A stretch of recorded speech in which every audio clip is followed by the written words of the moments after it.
નમસ્કાર મિત્રો, હું કનૈયાલાલ મીરાણી આપની પોતાની મનગમતી યુટ્યુબ ચેનલ શિક્ષણ સફરમાં આપનું સ્વાગત કરું છું। આ ચેનલ ઉપર શૈક્ષણિક માહિતી, અભ્યાસક્રમ, શિષ્યવૃત્તિ પરીક્ષાઓ, સરકારી યોજનાઓ, સ્પર્ધાત્મક પરીક્ષાઓ તથા કમ્પ્યુટર અને ટેકનોલોજીને લગતા વિડીયો અપલોડ કરવામાં આવે છે। હજી સુધી તમે જો આ ચેનલને સબસ્ક્રાઇબ ના કરી હોય તો સબસ્ક્રાઇબ કરી દેજો, તમારા મિત્રોને શેર કરી દેજો અને બેલ આઇકન દબાવી દેજો જેથી અમારા નવા વિડીયોની અપડેટ આપને મળતી રહે। નમસ્કાર મિત્રો, આજે આપણે ધોરણ 8ની નવી સ્વાધ્યાયન પોથી ભાગ 1 જે છે એનું ગુજરાતીનો ચાલો યાદ કરીએનું સંપૂર્ણ સોલ્યુશન છે આપણે જોવાના છીએ। અગાઉ આપણે પાના નંબર 1 થી 4 સુધીનો વિડીયો મૂકેલો છે। અહીંયા આપણે પાના નંબર 5 થી 8 સુધીનું સોલ્યુશન જોવાના છીએ। તો તમે હજી સુધી આ ચેનલને સબસ્ક્રાઇબ ના કરી હોય તો સબસ્ક્રાઇબ કરી દેજો અને બેલ આઇકન દબાવી દેજો અને સાથે સાથે તમારા મિત્રોને પણ શેર કરી દેજો જેના કારણે એમને પણ આ સોલ્યુશન સરળતાથી મળી રહે। તો ચાલો આપણે શરૂઆત કરીએ છીએ। હવે એકનો નીચે બાલ સૃષ્ટિ સામાયિકનું એક પાનું તમને આપ્યું છે, તેના આધારે પ્રશ્નોના જવાબ તમારે લખવાના છે। તો અહીંયા તમે જોઈ શકો છો, આપણને પહેલો પ્રશ્ન પૂછેલો છે કે બાલ સૃષ્ટિનો અંક કયા વર્ષના કયા મહિનાનો છે। તો ઉપર જ તમને લખેલું છે કે બાલ સૃષ્ટિનો અંક 2018ના ઓગસ્ટ મહિનાનો છે। બાલ સૃષ્ટિના આ અંકની કિંમત કેટલી છે? તો બાલ સૃષ્ટિના આ અંકની કિંમત 8 રૂપિયા છે। ચલો, ત્રીજો પ્રશ્ન છે બાલ સૃષ્ટિના વાચકો મુખ્યત્વે કોણ હશે? તો બાલ સૃષ્ટિના વાચકો મુખ્યત્વે બાળકો હશે। તો એ આપણે આપણી રીતે જવાબ લખવાનો છે। ચોથું છે બાલ સૃષ્ટિના અંકમાં શાને લગતી માહિતી વધુ હોય છે? તો બાલ સૃષ્ટિના અંકમાં આઝાદીને લગતી માહિતી છે એ વધુ હશે, કારણ કે ઓગસ્ટ મહિનાનો છે એટલા માટે। આ અંક પર આઝાદી અમર રહો એવું સૂત્ર ખાસ કયા કારણથી લખ્યું હશે? તો અહીંયા જવાબ છે ઓગસ્ટ માસમાં 15 ઓગસ્ટ આવે છે તે માટે આવું લખ્યું હશે। તો આ રીતના તમે પ્રશ્નના જવાબો જે છે આપી શકો છો। ચલો, બીજા નંબરમાં જોઈએ કે ટ્રાફિક સિગ્નલથી તમે પરિચિત છો એના મહત્વ વિશે લખો। તો આપણે લખી દઈએ કે ટ્રાફિક સિગ્નલમાં 3 લાઇટ હોય છે। લાલ, તો લાલ લાઇટ ચાલુ હોય ત્યારે આપણે રસ્તો ઓળંગવો જોઈએ નહીં, એટલે કે થોભવું જોઈએ। પછી બીજી નંબરની આવે છે લીલી, તો લીલી લાઇટ ચાલુ હોય ત્યારે જ રસ્તો ઓળંગવો અને પીળી લાઇટ ચાલુ હોય ત્યારે રસ્તો ઓળંગવા જવાની તૈયારીમાં રહેવું। આથી અકસ્માત થતો અટકાવી શકાય છે। તો આ રીતના તમે એના વિશે લખી શકો છો। અહીં ગુજરાતનો નકશો આપવામાં આવ્યો છે, તેનું અવલોકન કરો અને તેના આધારે આપેલા પ્રશ્નોના જવાબ આપો। તો અહીંયા આગળ તમને સરસ રીતે એક નકશો જે છે આપી દીધેલો છે, જે તમારી સ્વાધ્યાય પોથીમાં આપેલો જ છે તમને દોરીને। આપણે એના લગતે પ્રશ્નના જવાબ આપવાના છે। પહેલો પ્રશ્ન છે, તમારે અમદાવાદથી જૂનાગઢ જવું હોય તો તમે કયા રસ્તે જશો? તો આપણે લખી શકીએ રાજકોટવાળા રસ્તે થઈને। ગાંધીનગરથી કયું શહેર વધુ નજીક છે, મહેસાણા કે પાલનપુર? તો જવાબ આવશે મહેસાણા। નકશામાં ત્રીજો પ્રશ્ન છે, નકશામાં દરિયા કિનારા ઉપર આવેલા સ્થાનોના નામ લખો। તો જવાબ આવશે ભાવનગર, વેરાવળ અને કચ્છ। ચોથો છે, આ નકશામાં દેખાતા પર્વતોના નામ લખો। તો ગિરનાર, પાવાગઢ, માંડવીની ટેકરીઓ અને અરવલ્લી। ચલો, પાંચમું છે, આ નકશામાં દેખાતી નદીઓના નામ લખો। તો હાથમતી, શેત્રુંજી, નર્મદા, તાપી, હિરણ। ચલો, છઠ્ઠું છે, નકશામાં દેખાતી પર્વતમાળાનું નામ લખો। તો જવાબ આવશે અરવલ્લીની પર્વતમાળાઓ। ચલો, એના પછી સાતમું છે, તમારે 2-4 દિવસનો ગુજરાતનો પ્રવાસ કરવો હોય તો તમારા ઘરેથી ક્યાં ક્યાં જશો તેની વિગત લખો। તો અહીંયા લખ્યું છે, હું કચ્છના પ્રવાસે જઈશ, ત્યાં ઘણા બધા ફરવાના સ્થળ છે। તો આ રીતના તમે અહીંયા જવાબ લખો છો। ચલો, આઠમો પ્રશ્ન છે, નકશામાં દેખાતા સરોવરના નામ લખો। તો નારાયણ સરોવર, નળ સરોવર, સરદાર સરોવર, આ રીતના બધા તમે લખી શકો છો। ચલો, એના પછી નવમો પ્રશ્ન છે, ગુજરાતના આ નકશાની માહિતી આપ્યા બાદ ભારત દેશનો નકશો ધ્યાનથી જુઓ અને તેમાં આવતા નદીઓ, સરોવરો, પર્વતો અને જોવાલાયક સ્થળો વિશે માહિતી જાણી તમારા મિત્રોને એને વાત કરો। ચલો, એના પછી આપણે ચોથો પ્રશ્ન જે છે એની વાત કરીએ।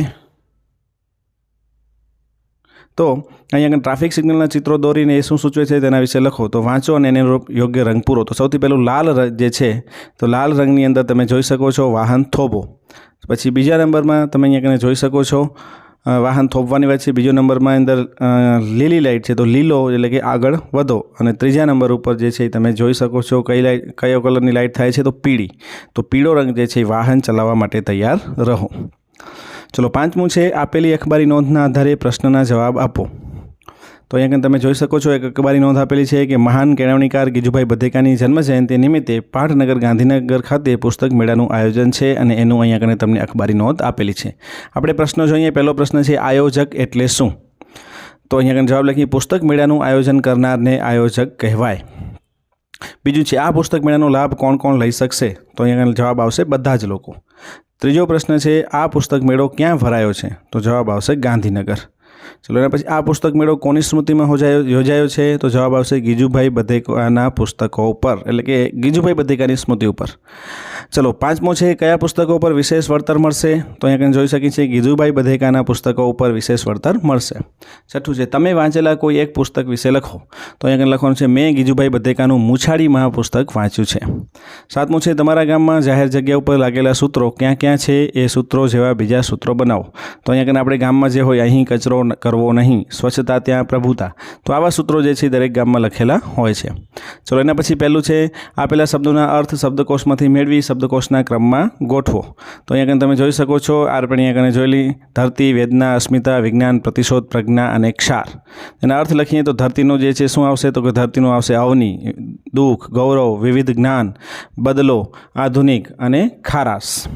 હવે આપણે એને ક્રમમાં ગોઠવાનું છે. તો સૌથી પહેલાં આવશે અવની, પછી આધુનિક. તમે જોઈ શકો છો આથી જ આપણે શરૂઆત કરી છે, આધુનિક, પછી આવશે ખારાશ, ગૌરવ, દુઃખ, બદલો અને વિવિધ જ્ઞાન. તો આ રીતના આપણે અહીંયા કને ગોઠવી શકીએ છીએ. ચલો એના પછી નેક્સ્ટ બીજા નંબર ઉપર કે આપેલા શબ્દનો ઉપયોગ કરી અને એક ફકરો લખી અને તેને એક શીર્ષક આપો. તો અહીંયા કને તમને જે શબ્દો જે આપેલા છે એનો તમારે ઉપયોગ કરીને ફકરો બનાવવાનો છે. જેમ કે અહીંયા કને શબ્દો આપેલા છે પિચકારી, રંગ, ફાગણ, કેસુડો, હોળૈયા, ખજૂર, ધાણી, ઘેરૈયા, પ્રહલાદ અને હોલિકા, હોલિકા, હોળી, ધૂળેટી. આ બધું જે છે શબ્દો તમને આપેલા છે, આપણે લખીએ અહીંયા કને. તો હોળીના દિવસે હોળિકા દહન કરવામાં આવે છે. એક કથા મુજબ હોલિકા અને પ્રહલાદની વાતો પ્રચલિત છે કે પ્રહલાદને હોળીમાં બાળવા જતાં હોળિકા પોતે બળી ગઈ હતી. હોળીનો બીજો દિવસ એટલે ધૂળેટી તરીકે ઉજવાય છે. હોળીના દિવસે ખજૂર, ધાણી ખવાય છે. હોળીના દિવસે રંગો ઉડાડાય છે. ઘેરૈયા કેસુડાના રંગોથી, પિચકારીથી ધૂળેટી રમે છે. આ તહેવાર ફાગણ મહિનામાં આવે છે અને શીર્ષક આવશે હોળી. ચલો ત્રીજું છે, મોરના ઈંડા ચિતરવા ન પડે કહેવતને તમારા શબ્દોમાં સવિસ્તાર લખો. તો આપણે એનો જવાબ લખીએ કે મોરના ઈંડા ચિતરવા ન પડે એટલે કે મા બાપ હોશિયાર હોય ત્યાં સંસ્કાર એમના બાળકોમાં આપોઆપ આવી જાય છે. એને સંસ્કાર આપવા પડતા નથી. મોર રંગબેરંગી હોય એમ એના બાળકો પણ રંગબેરંગી જ હોય, એને ચિતરવા ન પડે એવું કહેવામાં આવ્યું છે. ચલો ચોથું છે, આપેલા ફકરામાં રેખાંકિત શબ્દોને સ્થાને કૌંસમાં આપેલા શબ્દોમાંથી સમાન અર્થ ધરાવતો શબ્દ મૂકી અને ફકરો ફરીથી લખો. તો અહીંયા તમે જોઈ શકો છો કે તમને જે રેખાંકિત ભાગ આપેલા છે, વરસાદ, ખેડૂત, ખુશ, આકાશ, પક્ષીઓ, રાહ, ઝાડ, વાદળ. હવે ફકરામાં અહીંયા તમે જોઈ શકો છો, નભમાં ઘન ઘેરાયા હતા, વર્ષા આવશે. તો અહીંયા જો ઘન જે છે તો ત્યાં કને આપણે બીજી લખશું નભમાં. તો નભમાં એટલે શું આવશે? તો આકાશમાં. તો અહીંયા લખશું આપણે આકાશમાં. ઘન ઘેરાયા એટલે કે વાદળ ઘેરાયા હતા. પછી વર્ષા આવશે એવું લાગતું હતું. તો વર્ષા એટલે કે વરસાદ આવશે એવું લાગતું હતું. પછી બધા કૃષક પ્રસન્ન થઈ ગયા. તો અહીંયા શું આવશે? બધા ખેડૂત, કૃષકની જગ્યાએ ખેડૂત પ્રસન્ન થઈ ગયા. પછી શું આવશે? તો વૃક્ષો પરના વિહંગો પણ જાણે મેઘરાજાની પ્રતીક્ષામાં હતા. તો શું આવશે? કે ઝાડ પરના પક્ષીઓ પણ જાણે મેઘરાજાની રાહમાં હતા. ચલો પાંચમું, ખોટો શબ્દ છેકી નાખી અને વાક્ય ફરીથી લખો. તો અહીંયા તમે જોઈ શકો છો, આપણે પહેલો જે છે એને વાત કરીએ કે વિષ્ણુના પાણીમાં અને પાણીમાં ચક્ર હતું. તો અહીંયા આપણે આ પાણી જે છેકી નાખશું એટલે અહીંયા શું આવશે? કે વિષ્ણુના પાણીમાં ચક્ર હતું. ઘઉં રવિ પાક છે. તો રવિ કયું આવશે? પહેલું સાચું આવશે, ઘઉં રવિ પાક છે. ત્રીજું છે, મીઠાની ગુણ અથવા તો ગુણનો ભાર ગધેડો ઉચકી ના શક્યો. તો કયું ગુણ આવશે? તો અહીંયા કને પહેલા નંબરનું છે કે નાખશું, બીજા નંબરનો ગુણ છે એ સાચું છે. તો મીઠાની ગુણનો ભાર ગધેડો ઉચકી ન શક્યો. ચલો ચોથું છે, નદીમાં પૂર અથવા તો પૂર આવ્યું. તો અહીંયા કને પહેલું જે છે પૂર એ સાચું છે એટલે બીજું આપણે છેકી નાખશું, નદીમાં પૂર આવ્યું. ચલો પાંચમું, તેનો મધુર સૂર સાંભળીને એને મજા આવી ગઈ. તો અહીંયા કને પહેલું સૂર સાચું છે એટલે બીજું આપણે કાઢી નાખશું. તો તેનો મધુર સૂર સાંભળીને અમને મજા આવી ગઈ. ચલો એના પછી છઠ્ઠું જે છે એ આપણે જોઈએ કે નીચેના શબ્દોનું વર્ગીકરણ કરો. તો અહીંયા શબ્દ તમને આપેલા છે, બેઠક, સળી, ઘી, ઓરડો, લીમડો, ફળિયું, જળ, સળિયો અને પૂરી.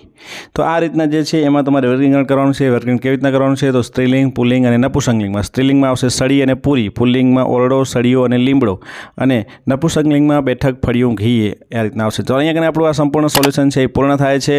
તમે આ ચેનલ સબસ્ક્રાઈબ ના કરી હો તો સબસ્ક્રાઈબ કરી દેજો, બેલ આઇકન દબાવી દેજો અને તમારા મિત્રોને શેર કરી દેજો. સાથે સાથે વિડીયોને લાઇક કરવાનું ભૂલતા નહીં. ફરીથી પાછા આપણે નવા વિડીયો સાથે મળીશું. ત્યાં સુધી તમે બધા મસ્ત રહો, તંદુરસ્ત.